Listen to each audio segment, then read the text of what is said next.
Okay, so I have a confession. When it comes to buying Apple products, I tend to overspend, but it's for a good reason. And that's because Apple products, for the most part, as great as they are, they have one major flaw. I love Apple MacBooks. I've always bought basically the newest MacBook for a very long time, but recently when they started switching everything over to the M1 MacBook Pros, I didn't feel the need to upgrade every year. Like for example, currently I have the M1 MacBook Pro Max, and I've had it pretty much since the day they announced it and haven't really felt the need to actually upgrade to the newest version. But recently I needed a new computer. I needed a computer specifically for live streaming. I've been live streaming a lot lately and really thoroughly enjoyed it, but trying to make my MacBook also be my editing machine as well as my live streaming machine and moving it from desk to desk was becoming a bit of, well, it was becoming a lot. So I decided I wanted to pick up a new laptop specifically for live streaming, but I didn't really need a laptop. I really just needed something more of a desktop. So this made me start looking at the new Mac Minis. And this is where Apple's major flaw comes into play.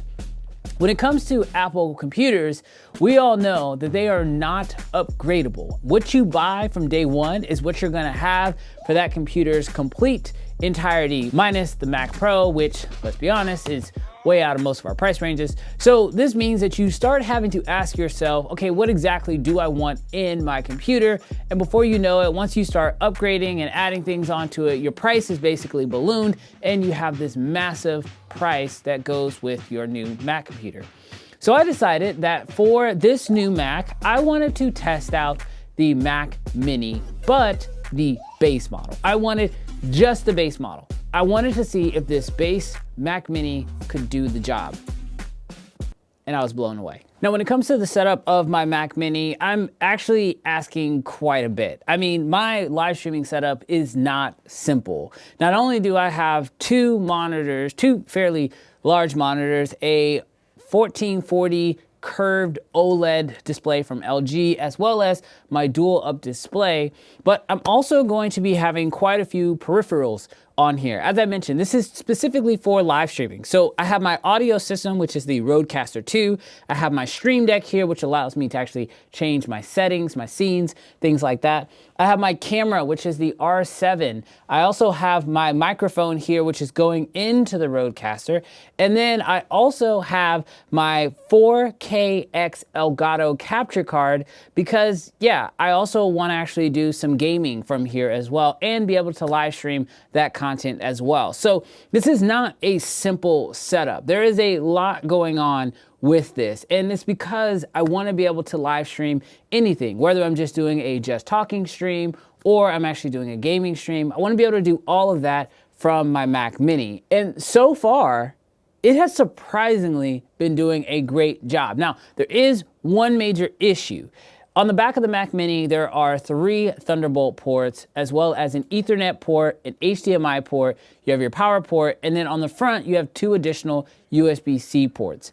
And if you kind of quickly do the math, you'll realize I have way more peripherals than what I'm currently able to hook up to this Mac Mini. And this is where I used a dock that I already own called the Ivanky dock in order to sort of expand what the Mac Mini can do. Now, the Ivanky dock actually comes with a cable that originally was designed for the MacBook Pro. However, I did find that if I just plug 2 Thunderbolt 3 cables into the Ivanky dock and then run those into 2 of the actual ports on the Mac Mini, it works perfectly fine. Now Ivanky actually sells this as a bundle, so if you are looking to pick up a Mac Mini and you want to extend what's possible, I'll have that link down below in the description along with all the peripherals that I use. But this Ivanky dock along with the Mac Mini really opens up what you can do, because now I can have all of this stuff plugged into the Mac Mini and I can stream almost anything.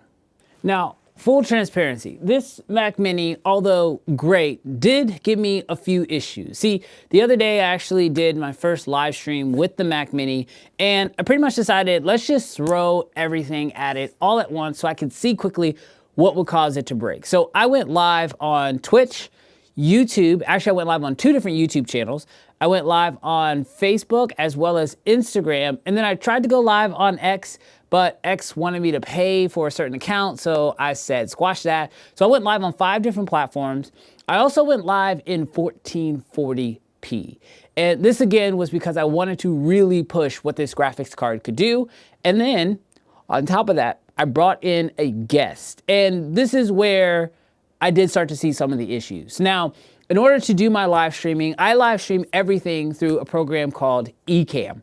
Ecamm is fantastic. I absolutely love it. Of course, I'll have links to it down below in the description. But as far as I'm concerned, if you use a Mac, Ecamm is the easiest way to actually live stream because you can literally bring in your scenes, you can bring in graphics, you can have sound effects. It really is the easiest way to live stream if you have a Mac. That is an important piece. And if you're looking at this Mac Mini, well, it'll be a great pairing for you.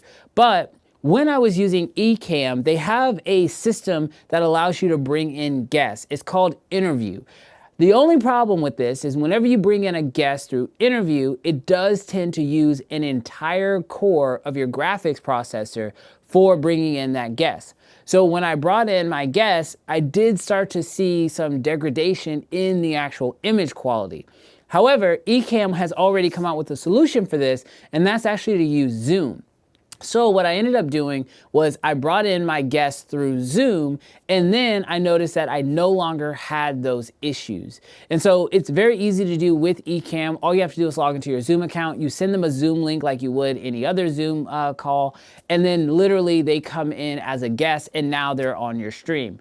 And I can tell you, with streaming out to 5 actual locations with 1440p quality and with nearly no latency like on Twitch, it was an absolute surprise to me with how good this Mac Mini was at being able to live stream.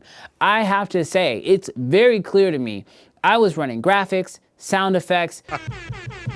I got sound effects. We gonna get out of here. Effects. Blah, blah, blah, blah, blah, blah, blah.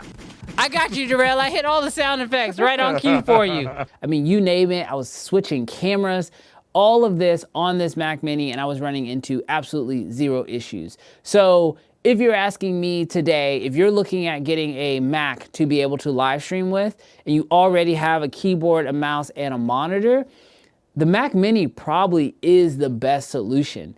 And if you do think that, you might need a little bit more, I wouldn't say that's going to be necessarily for the streaming process.